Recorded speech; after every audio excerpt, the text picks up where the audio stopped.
Abanywani bitu mwena abari kundeba amazina ganje ninye Grace Mugabirwe Mutebire ngezarwa ya Rubanda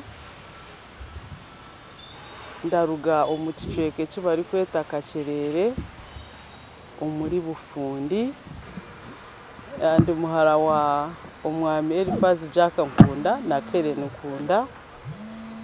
Elifazi Jack Nkunda omuzire wanje tata akahumura kunkama wakiriho tuzarwa Kacherere hakashozi kabuniga mbwenu waza Kacherere niko kashozi karungi aza hamuto gwaho niho twakurire kandi nywendi kukura tukaba turakashuma kuza kutaha amizi tukanyegera turi kuza kuhinga turi kuza kusharura amashaza nemondi nibyo biri bikuro witu aza kashaza ko kari muri Bufundi nangwa recently emyaka hwireho Kacherere yitu bakajelevetinga yaba town council so ndi happy kugira ngo hatiya turi Kacherere mu town council kandi ndakubahisa wenda musozo na mwena okukira munonga abagenzi banje abacara mwena ba Rubanda.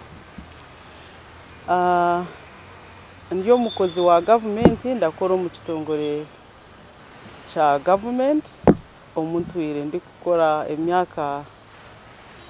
emyaka mingi kwihando go mu university kandi ndiyo muntu urakundi ihangari yanje ebinde bindi gukora ndakurira ekibina cy'abanyakigezi ekibari kweta ICOB nemanyisa ngu International Community of Banyakigezi abaryo mu Uganda haza abantu abararugo mu districts mukage za Greater Kigezi. Ezo districts ni Rubanda, ni Kisoro, ni Kanungu, ni Rukiga, Kabare na Kisoro. Mbwene kindi gukora ninye coordinator w'abacara omu Greater Kigezi niyo eri yemwe inaheza kugamba kandi haryoru ni nyenda kwebaza omwami afande Muhozi Kainerugaba owantiremu obwesije akareba ngo ndabasa gukora umurimo gwe kurungi. Ebindi gukora ni nkora mu communities ni nkunde dini yaha bodies enyinge zo mu kanisa za Church of Uganda kandi yaha task force national task force nayo erakora research kugira ngo turebe ihanga ryito kuryemerire ebizibu ebiri turondereze za corruption then twije turebe ngo ezo za corruption omwihanga twazihira mu kimwe mwene kinyorekerire ni nyenda kuja kwehayo katamamani ganje gona kugira ngo najekera abacara ba Rubanda district echaresire kitekereze echo no kugira ngo Rubanda mbwenu ngo kunakugambira ngo kunagikuriremo twine bizibu byitu. In fact waza kureba hari na geographical location twine bizibu biri kusinga bindi norenke nguto zitu itwe zitu no mushozi noreba poverty levels Rubanda na Kigezi yona numwena murakimanya ngo zikiri high rates za poverty zigenda ziri kushuma. Level ya education government noreba erakora umurimo murungi bwo kushomesa konka of course hariho poverty hakiriho families ezitari kubasa gukora ki kushashira fees kwisaha muheru high required levels. Ngwenu ni nyine passion omu education kugira ngo abana bitu bashoma ni passion mu kugira ngo abacara imbera zabo zayeyongeraho abacara kuruga mu mu mbere zitwireho habwo kuba hacyariwe byaro bitari hihi n'enkuto aho rareba abacyara bari gutambura ahubwo rero nazo mu rwariro bwariyo nkenkari nkahanda abamwe na minis tiziriho ambulances mu byaro tizirimo so ebyo nibyo binte bindi kubandi kugira ngo nahikireyo parliament nagizire na networking na of course ndi gukora na government yitweje nungi emberezo tukozizamo.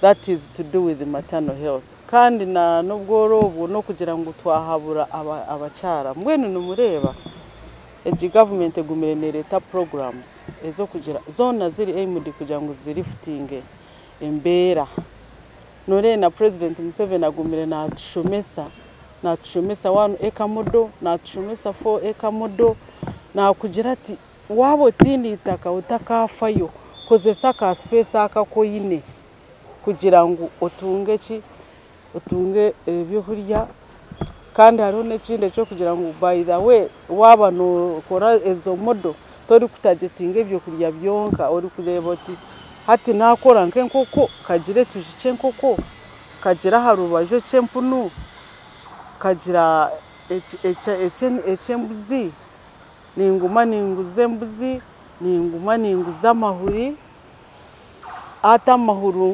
amahurunguru agembuzi gakora nka fertilizer atahuna fertilizer cyanga nyine yo rutoke emitumba no mangwe bitoke nibisera.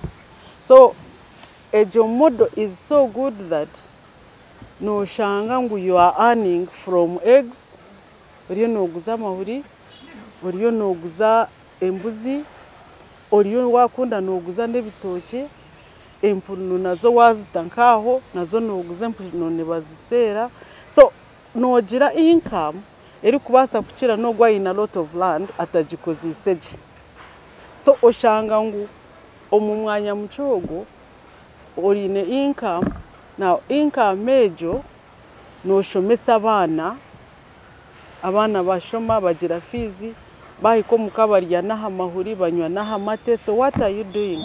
Oriyo na malnutrition this is indwara ziraza mu cyaro haza ziraretwa kutaryaje ebyo byo no wabitaharubaje hatecho kituma waza mu an improved way of life which we want for every Uganda. So kugira ngo naza experiences twine turaturenda ngo tubere y'abantu special abacyara kugira ngo bagire families zitari poor ziri self sustaining kandi ziri kureizinga abantu abatari mentally retarded no mango mwana tarire no mu class tara performing.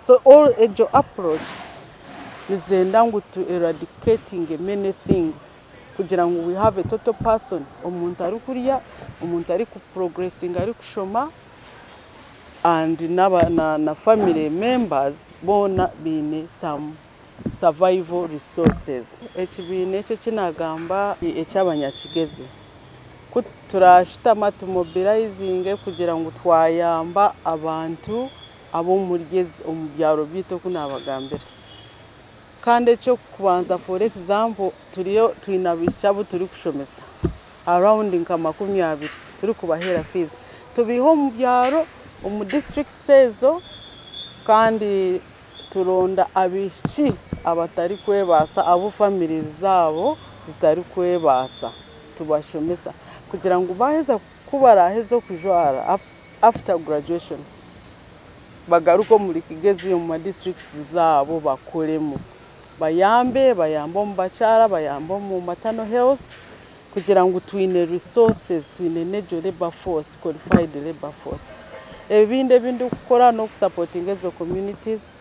For example perizo kuzo mwishomero lya ufundi college aho nashomire nabastock injira library computer library kugira ngo abana bashome bona bashome IT no mumanya ngo IT is taking over the world. Offices are getting rid of papers and the registers and the black books which used to have. So no manyo mwana atine IT tari competing so ntwenda abandi bashome computer nitumentoringa abana babishi we mentor girls ntwenda turenda bishibo kukura bari kureba emyaka yahikaninzo mu maka omushisha ndeberere manyachi habo kuba abishi nabo bashemerire kugira kibareta aha meza kandi umwishi nawe yatine ecyari kureta nabona kandi aba wo kushaba buri kintu cyona kandi of course no mushija nawe nanayenda ngo umuyambe tuhabura bishi kutareba abashija bakabataho amisho abishi bashemereye kureba abashija omurayini yo ya rukundo kugira ngo bije hamwe habwa rukundo kutari wareba umushija wamurebaho sente yagira kizibo mu rumo rwamurugaho ori kwiruka yagira kizibu rwamurugaho niwe hati oriyo no complaining habo kuba nibajangwe engari biri no kunabisana so abishi niwe message yindi kubendeza no kugira ngo bakore namani bagire hands-on skills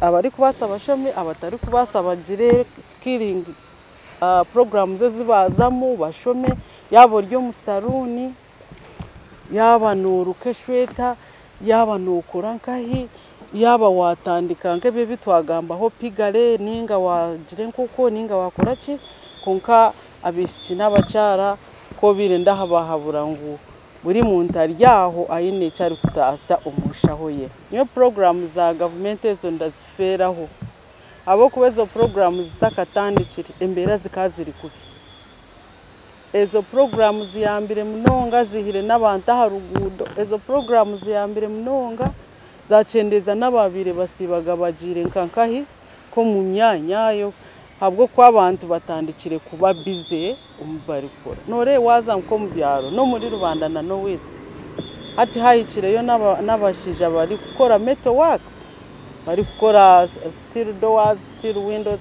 ati neje mirimiriyo hahikireyo mirimo n'amasaruni gatandikire kuzayo atabacyara nubakore bituze kandi nyowe kindi kubayamba ninguma ndi kubagambira ngo ezi programs muzembure singe murengo abana bona for example bazo mwishomera bo kwa no mango mwana atashomire yagumo muka na arabe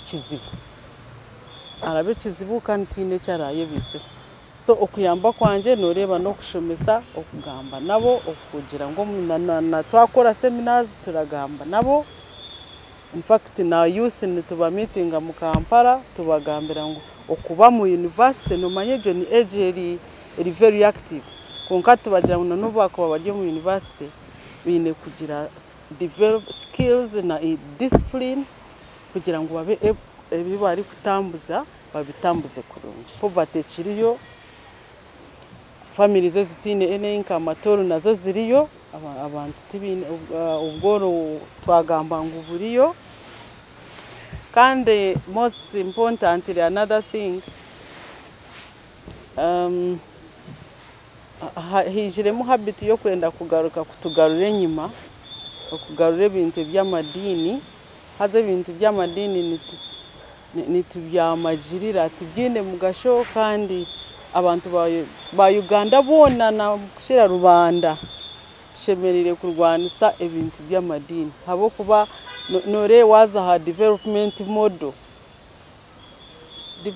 model zone zindahurire utariho kutagetinga religion yawe ne targeting population as the target group and in this case tureba rubanda so kandi President Museveni we obuyataho mu power ebyo bintu bikaba byayizere biri kucendera tukaba tubihuriraga kutwabi obutwaturi bato ukora hurira manya UPC manya chama manya what konka ahanyuma ya 1986 ebyo bintu bikacendera konka bizire biri kugarukamo kandi nyowe ninshaba abantu mwena twine kwamagirira ebyo bintu biratugarure nyuma umwanya wo kushanga turi planingira district yitu ninga turi planingira Kigezi ninga the whole country shange turi mu bitine ebitara adinga vari mwe nabantu bona ndabashaba tukore hamwe planning hamwe for our district tuhana magezi kugira ngo twagitamza turi kubesinga ha programs zona na support eri kuruga mu government tutamburi hamwe nk'abanyarwanda kwihageno muhozganira ko amapointinga bamubembeze uko bembera abantu b'Rwanda so far wakoze rero leadership leadership we are doing intense mobilization abamwe nababa bari kubuza konkejeria we are doing massive mobilization kandi turiyo turi kubashomesa ngu PLU na NRM byona n'ekintu kimwe konka eri under the umbrella of the NRM kandi purpose no kugira ngo one of the programs is hands-on attack on corruption. Corruption is a deadly cancer that can destroy our country, that can impede development, and every Ugandan must interest themselves in fight against corruption. Umushahara wa rubanda nangwa no muchara wa Kigezi nangwa no muchara wa Uganda wena okwezo kuona ni washemerere kusinga kushemererwa habwo kuba ekiro cy'abacare kiratwijusa eitwarugire akareho etari myaka mingi muno yenda kukishoborera abantu bacetegereza women emancipation teramanyisa ngo mukaza agende agangaze bisa abati manyakore kino women emancipation teri kumanyisa ngo wahindura gender no wabo mushija wagira mani no but women emancipation kiramanyisa ngo abacara bakabarabura babahereza baboreka ngo you are able to do everything. So, and you're able to do everything. Omukushoma, kweyongera yo kushoma. Nomanya nko mu byaro bitahutukire munonga. Bakaba baragira ngo abishi bahinge abashija bo bashome. Konka no reba women emancipation omugashugwayo no kureba abacare kabaliftinga. Nimwe mushome orashome bikaruga muje atunge rewards zo kushoma. Mwene ukucabire kityo abacara barugayo bashuma ba potential zona zabo bazikozesa and kiturashemererwa munonga ekiratuma twashemererwa no kugira ngo abacara borekire potential zamani no mu mishomo n'ahamirimo no mu political participation abacara no bareba kandi na national level between time no bamanya ngo women are performing very well. Omu corporate organizations abacara barakora munonga kandi with good performance. Kandi omucara hati nawe ahabwa liberation aratekereza abe innovative ayeyihire yo kintu yaba yaza mu business ki akikore with determination and passion ayihim. Noreba tuina omucara at a national level uri ku exporting a wine. Umuchara wa Bera Wine, for example, I have to seek her permission to mention her. She exports wine. Ninyenda kumentioninga umuchara wa mukama wa Sedana supermarket akatandika atyo mpora yakora. She's now one of the powerful people. Abone bacabuna agamba off head. Mwe nitu abachara tukunda tura celebrating a Women's Day with passion. Kandi na President Museveni turamwebaza turamusima habo kuba akatukorera nk'ecyo muhendo mwendo koko naba nakugambire ngo women emancipation kiri kumanyisa kwenda kuhigana n'abashija tukaba shoulder to shoulder. It's basically identifying that I can improve in this. Mwena okuturi ku celebrating Women's Day nambwe n'abacara niyenda kubashaba mwena ho muri. Women's Day is not tirunaku rwo ku expecting a man to go and cook for you. Tirunaku rwo kugira ngo ogendo yembero tereka rigobe. Women's Day is a day to celebrate, and in fact if your man is around, it's a day If you want, you can decide where do we go and celebrate from. Because all of you are very mwinebi muri kukora mwakunde esente y'iziraruga is not an issue is celebrate together. Abo kuba umucyara yashemererwa n'umushije arashemererwa. Umushije yashemererwa n'umucyara arashemererwa. Abacyara nimbasha bangu women emancipation teramanyisa ngu tugangare tube twekore kindi eramanyisa ngu twikirize ngu hino kutubire liberated konka tukikozese mu buryo burungi. Ejo women emancipation tutukogira ngu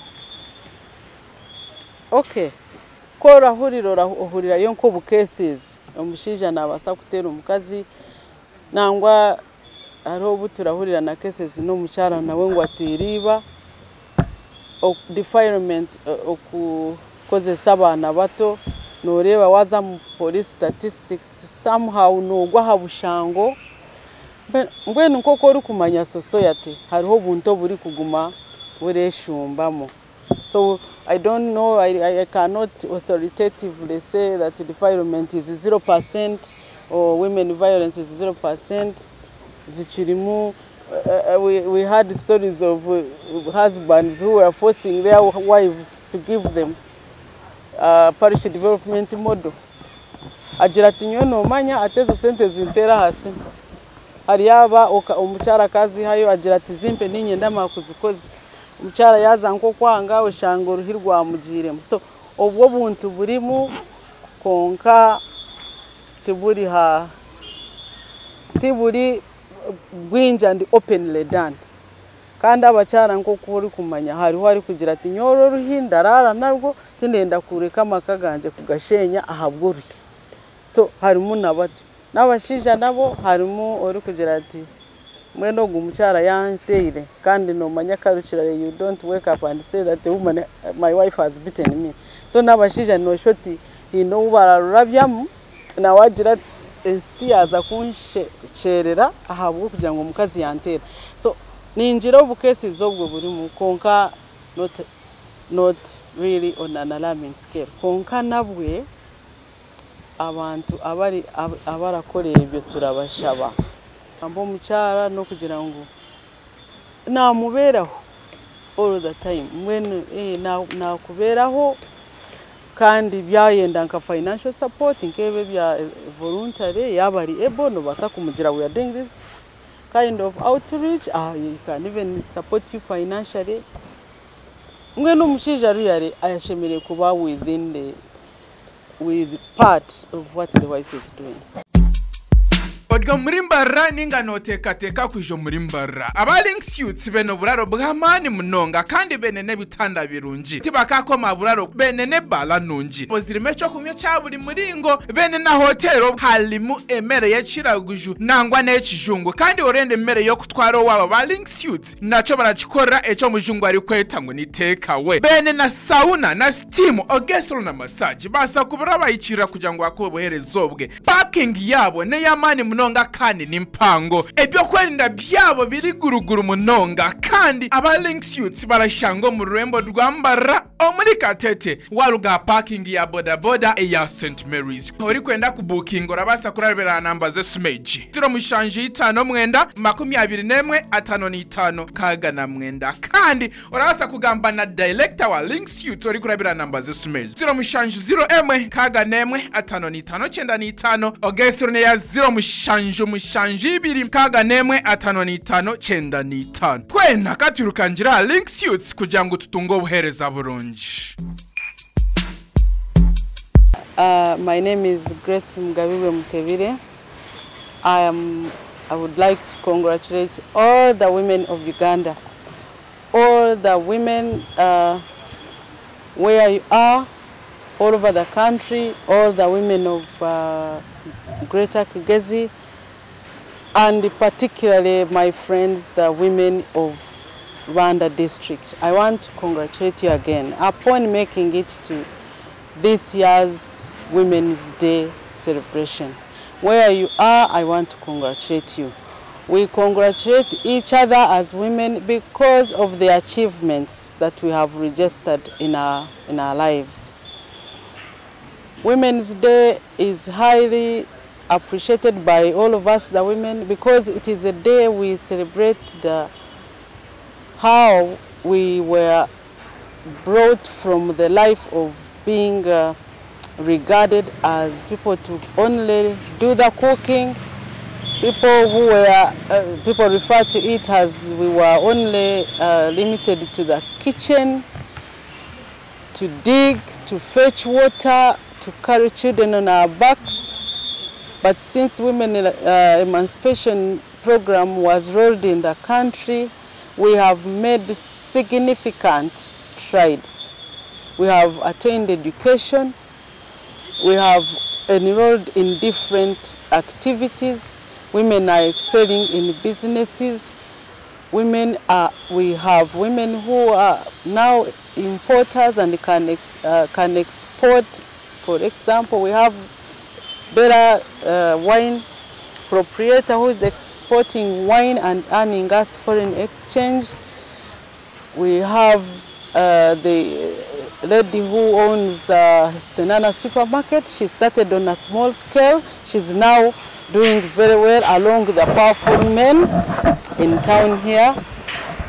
We have women that are embedded in various activities and positions.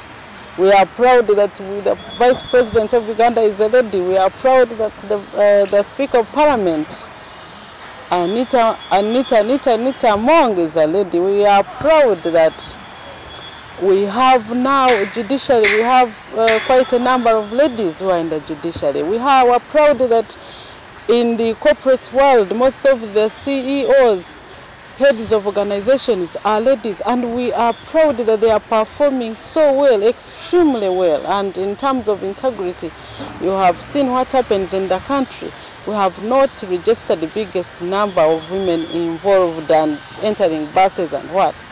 So we are proud, we pride in the fact that we are hard performers, we are hard workers, and an emancipated woman will certainly raise children.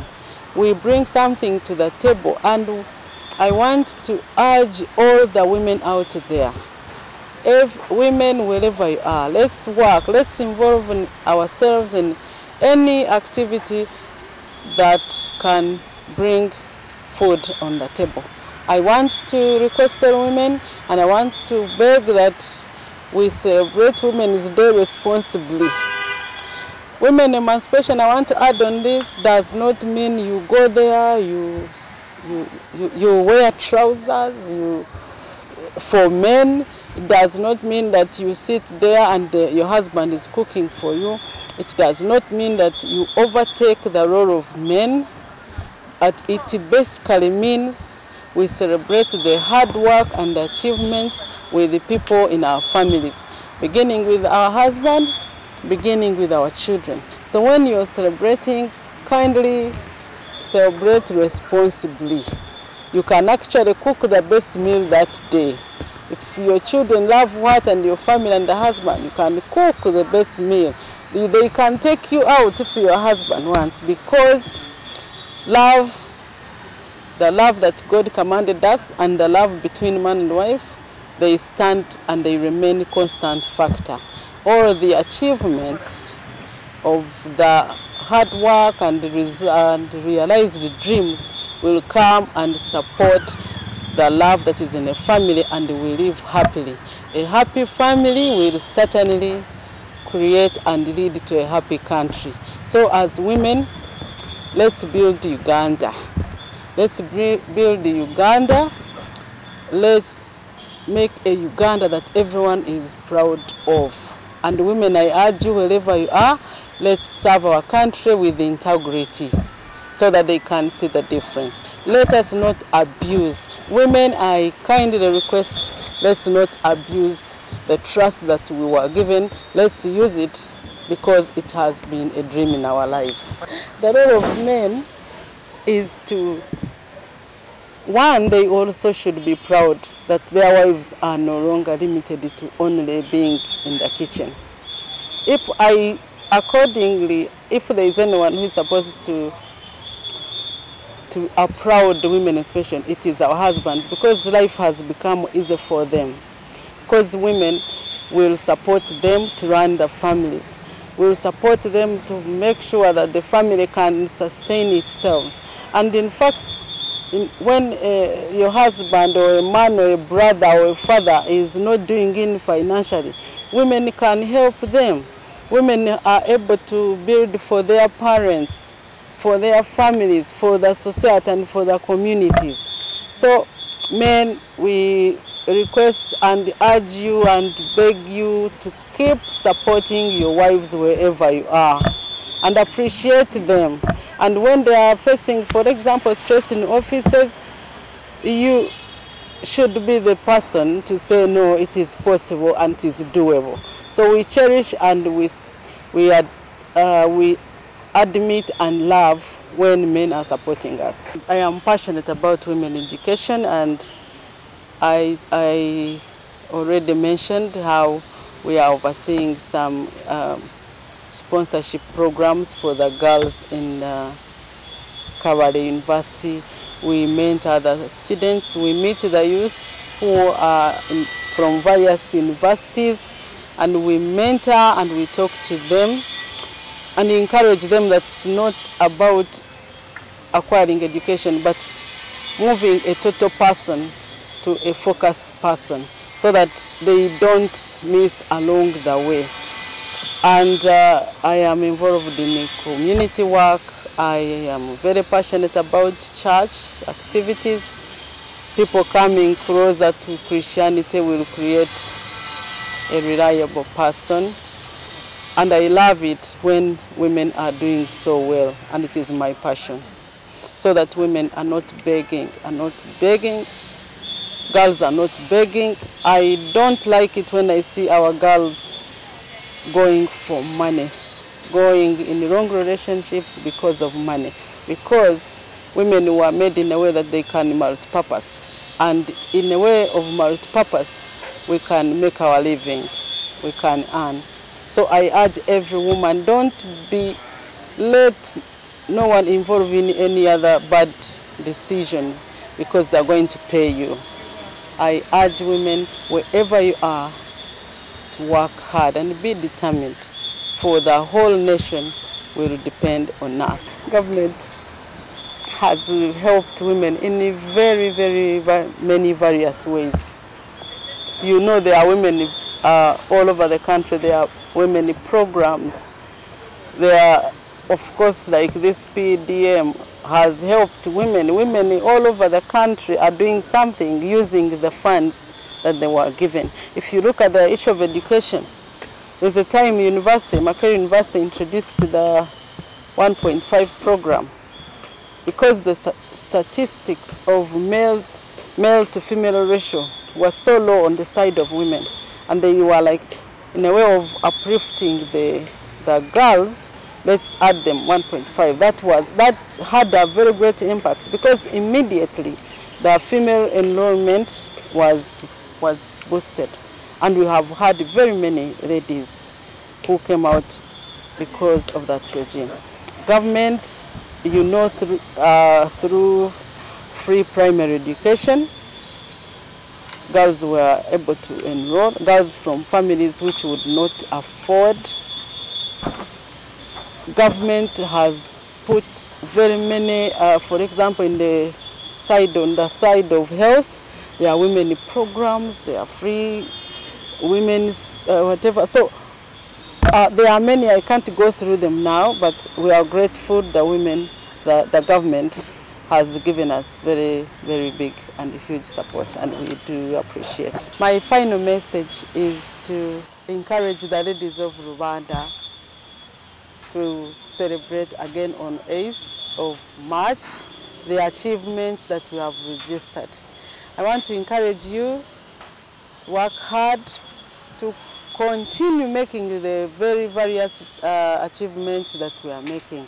And I promise to come and join you, because we know our situation, we know the challenge that we go through, And I want to assure everyone, and especially you, the wonderful ladies of Rwanda, that I am coming to join you. We work together, we plan together, and we make our Rwanda a very prosperous district. So how do we do that? Let's respect the people around us. Regardless of the achievements we make, let's respect our families, let's be there and respect our husbands, let's take care of our children and guide them, and let's enjoy the achievements in a way that pleases everyone. I am your friend. I am someone who passionately loves Rwanda districts and who wants to come and we'll move together, and I remain Grace Mugabire Mutebire.